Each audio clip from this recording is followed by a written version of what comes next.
बाबा साहब का ये अपमान नहीं सहेगा हिंदुस्तान।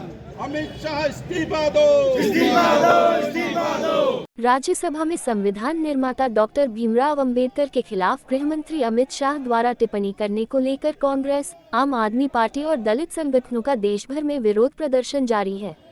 ग्वालियर में विरोध प्रदर्शन के दौरान बीजेपी युवा मोर्चा और कांग्रेसी आमने सामने आए और इनके बीच जमकर नारेबाजी की गई। दरअसल बीजेपी युवा मोर्चा के कार्यकर्ता विरोध प्रदर्शन करते हुए कांग्रेस कार्यालय का घेराव करने पहुंचे थे। यहां दोनों ही दलों ने एक दूसरे के नेता का पुतला भी जलाया। हंगामेदार प्रदर्शन के दौरान दोनों ओर से अमित शाह और राहुल गांधी मुर्दाबाद के नारे लगाए गए। यहां माहौल बिगड़ते देख काफी संख्या में पुलिस फोर्स मौके पर मौजूद रहा। दोनों ही दलों के नेता को मौके पर मौजूद प्रशासन ने चेतावनी देते हुए कहा कि शहर का माहौल बिगाड़ने वालों के खिलाफ सख्त कार्रवाई की जाएगी। तो वहीं कांग्रेस नेताओं ने बीजेपी पर गुंडागर्दी करने का आरोप लगाया। तो बीजेपी युवा मोर्चा का आरोप है कि अंबेडकर जी के नाम पर कांग्रेस गुंडागर्दी कर रही है। काफी हंगामा के बाद पुलिस और जिला प्रशासन ने दोनों पक्षों को समझाइश देकर माहौल को शांत कराया।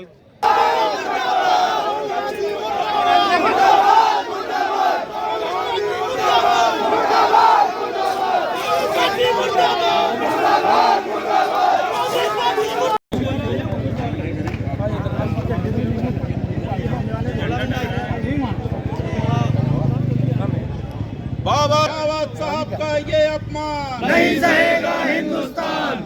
अमित शाह इस्तीफा दो, इस्तीफा दो, इस्तीफा दो। देखिए, हम लोग जिस तरीके से इन्होंने संसद भवन में बाबा साहब का अपमान किया है, देश के सम्मानजनक पद पे बैठते हुए अमित शाह ने बाबा साहब के ऊपर जो टिप्पणी की है, उसको लेकर पूरे संपूर्ण भारत वर्ष में बाबा साहब के अनुयायियों द्वारा उग्र प्रदर्शन किया जा रहा है। बाबा साहब के अनुयायियों द्वारा धरना प्रदर्शन दिया जा रहा है, जिससे आहत होकर बीजेपी ने अपने गुंडे आगे करे और कांग्रेस कार्यालय पे हम लोगों के संग मर्मरतापूर्ण व्यवहार कर रहे हैं और पुलिस प्रशासन उनकी खुलेआम मदद कर रहा है। आगे का क्या नीति रहेगी, कैसे क्या? आगे की हम लोग शांतिवादी नेता हैं और हम लोग शांतिपूर्ण तरीके से गांधीवादी विचारधारा के संग चलते हैं। लेकिन ये लोग जिस तरीके से आज कांग्रेस कार्यालय पे आए हैं और जिस तरीके से इन्होंने शहर का माहौल बिगाड़ने का प्रयास किया है, कांग्रेस पार्टी भी भविष्य में इस तरीके के निर्णय लेने में मजबूर हो जाएगी। बीजेपी पे बैरिकेड चढ़े थे कार्यकर्ता।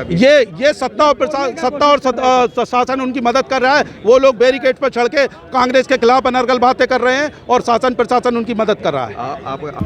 भारतीय जनता युवा मोर्चा ग्वालियर महानगर के कार्यकर्ताओं ने आज डॉक्टर बाबा साहब अम्बेडकर के सम्मान में युवा मोर्चा मैदान में इस नारे के साथ कांग्रेस पार्टी कार्यालय के बाहर राहुल गांधी, देश के नेता प्रतिपक्ष और कांग्रेस पार्टी का पुतला दहन किया।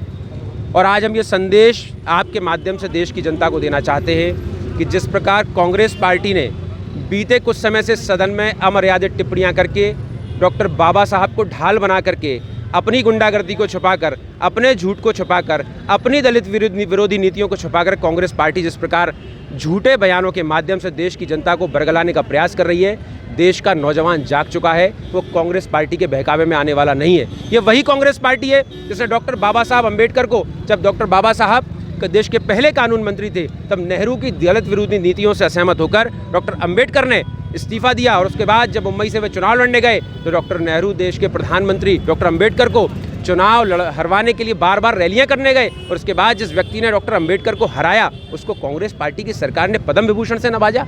ये कांग्रेस का चाल चरित्र और चेहरा है।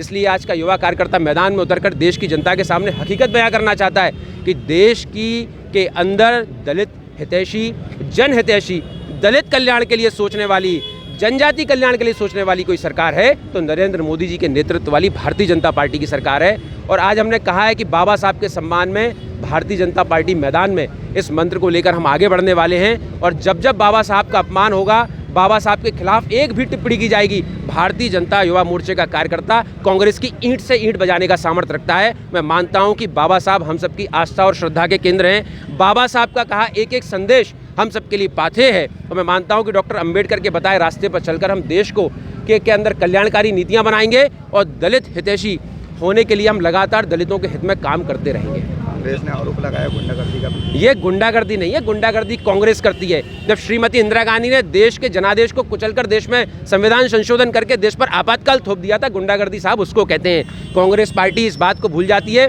कि लगातार उन्होंने देश की चुनी हुई राज्यों की सरकारों को गिरा दिया, उसको गुंडागर्दी कहते हैं। ये लोकतांत्रिक तरीके से किया गया प्रदर्शन है, इसको गुंडागर्दी नहीं कहते। ये प्रदर्शन है, प्रदर्शन का अधिकार लोकतंत्र में सबको है। हमें विरोध दर्ज कराना, हम सड़कों पर प्रदर्शन नहीं करेंगे तो कहाँ करेंगे। मुझे लगता है कि कांग्रेस पार्टी अपने झूठ को छुपाने के लिए इस प्रकार के बेबुनियाद आरोप भारतीय जनता युवा मोर्चा के अनुशासित कार्यकर्ताओं पर लगा रही है। मैं मानता हूं कि कांग्रेस पार्टी को अपने गिरेबान में झांकना चाहिए और कांग्रेस पार्टी इस बात को देश की जनता के सामने उजागर करे कि क्या राहुल गांधी इस देश के सामने ये सत्य स्वीकार कर पाएंगे कि वे सच में अम्बेडकर के हितैषी हैं। क्या उनके परदादा पंडित नेहरू ने डॉक्टर अंबेडकर को हराने के लिए कोई प्रयत्न नहीं किए थे? हाँ किए थे। वे डॉक्टर अंबेडकर के विरोधी थे, उनकी असहमतियां थी, इसलिए वे लगातार डॉक्टर अंबेडकर के खिलाफ चुनाव प्रचार करते रहे। ये भारतीय जनता पार्टी की सरकार है। डॉक्टर अंबेडकर हम सबकी आस्था और श्रद्धा के केंद्र हैं और उनके बताए मार्ग पर चलने का काम नरेंद्र मोदी जी के नेतृत्व वाली भारतीय जनता पार्टी सरकार कर रही है। अन्य पार्टियां भी पुतला दहन कर रही हैं। अभी कांग्रेस कार्यालय चंदे की छावनी पर भारतीय जनता युवा मोर्चा के द्वारा घेराव की योजना थी। इसको पुलिस ने